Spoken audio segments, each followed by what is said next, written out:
Nah, ketika orang melihat, orang cuma lihat, wah ini ya. Mereka tidak lihat perjuangannya, pengorbanannya, air mata, semua nanti baru kelihatan orang berhasil atau tidak berhasil. Sangat ditentukan oleh bagaimana mereka menggunakan waktu itu.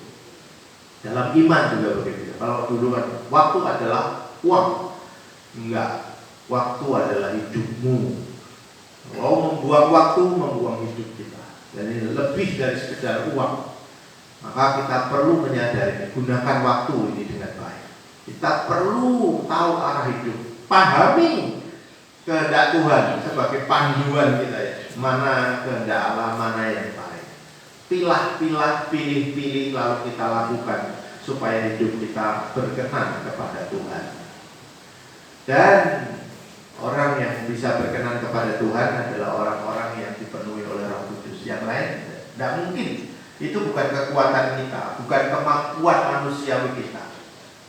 Tapi dengan kuasa Roh Kudus maka kita bisa. Kita diingatkan jangan kamu mabuk oleh anggur, tetapi hendaklah kamu penuh dengan Roh. Anggur menuntun orang pada hawa nafsu, apalagi kalau berlebihan. Orang-orang jadi tidak bisa menguasai diri dan tidak bisa mengendalikan diri. Membuang waktunya, membuat kegaduhan karena tidak bisa mengendalikan dirinya sendiri. Orang seringkali melampiaskan kesedihannya, minta orang lain maklum. Oh, aku kayak menunjukkan bahwa saya frustasi dengan cara-cara termasuk diantaranya mabuk-mabukan. Orang melarikan diri tetapi tidak bisa melarikan diri, justru lebih parah. Dan cara yang sangat dianjurkan, diperintahkan Tuhan adalah hendaklah kamu penuh dengan Roh. Sama-sama ini memimpin kepada hawa nafsu, yaitu dikendalikan oleh anggur yang berlebihan. Tetapi kalau kita dipimpin oleh Roh, kita dipimpin untuk menghasilkan kasih, sukacita, damai sejahtera, kemurahan, kelemahan, kebaikan, kelemah lembutan, bukan kelemahan, kelemah lembutan, kebaikan, penguasaan diri, tidak ada hukum yang menentangnya. Dia Galatia 5 ayat 20, luar biasa. Ayat 22. Tanda-tanda orang yang dipenuhi Roh Kudus, ada nyanyian, ada puji-pujian. Jadi ada rasa sukacitanya ada.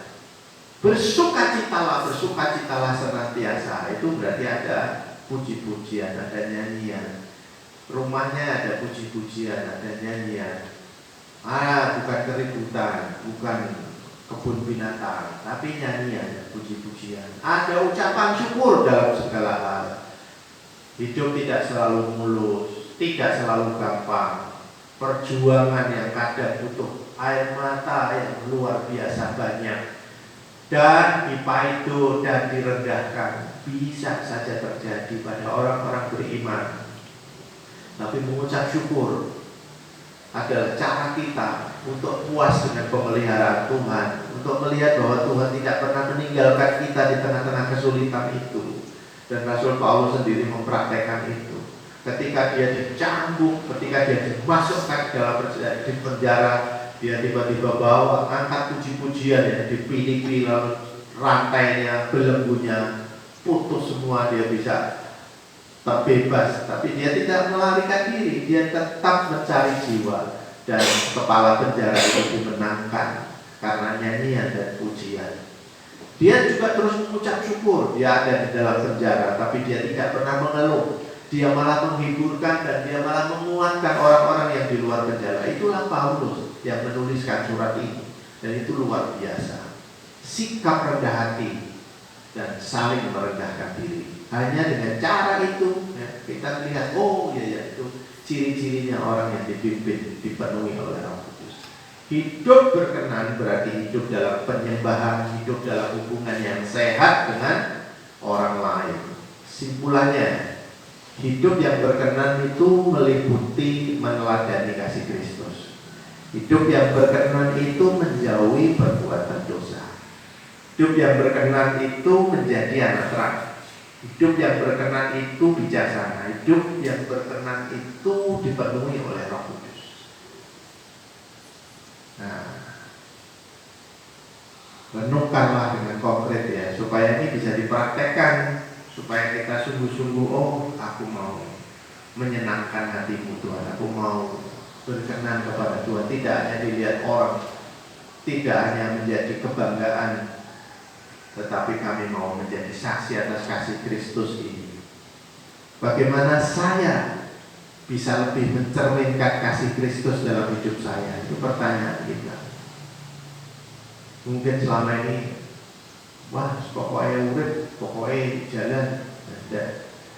Tapi bagaimana kita lebih mencerminkan Kristus, karakternya dia bisa kita tampilkan dalam hidup kita? Apakah ada area kehidupan yang perlu saya serahkan pada Tuhan, kepada terang Allah ini, supaya nggak tersembunyi? Aku bertahun-tahun menyembunyikan sesuatu. Tuhan, cek nih pertanyaannya, apakah ada area kehidupan yang perlu saya serahkan, saya buka di hadapan Tuhan? Kalau perlu dibantu oleh pasangan, selama ini saya udah bohong sama kamu. Dan pada akhirnya kita tahu terang Allah, sinar kemuliaan-Mu Bapa memenuhi sekelilingku. Sinar kemuliaan Tuhan itu akan menguduskan, menyucikan.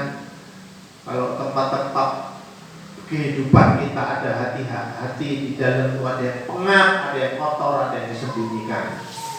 Bukan. Ada area-area yang bukan, supaya tidak pengap. Ada sirkulasi, ada sanitasi, tapi surgawi dari Tuhan. Dan itu menyembuhkan. Semuanya tahu. Bahkan matahari itu bisa jadi obat. Terlebih terang Allah, obat yang sempurna.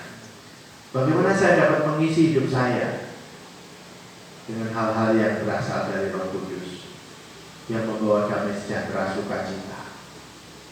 Selalu pikirkan supaya hati nurani kita ini semakin peka, semakin tajam. Oh, ini tidak berkenan. Saya lebih nurut kepada Roh-Mu yang kudus, dan kita akan menghidupi hidup yang berkenan kepada Tuhan. Amin. Bapa di surga, kami bersyukur Engkau mengingatkan kami akan firman-Mu, supaya kami dapat hidup berkenan kepada Tuhan. Nah, kami juga meninggalkan gaya hidup berdosa. Kami menjadi anak-anak terang, anak-anak Allah yang semakin serupa dengan Kristus, menjadi orang-orang yang bijak menggunakan waktu kami dan hidup kami yang dipimpin oleh Roh Kudus.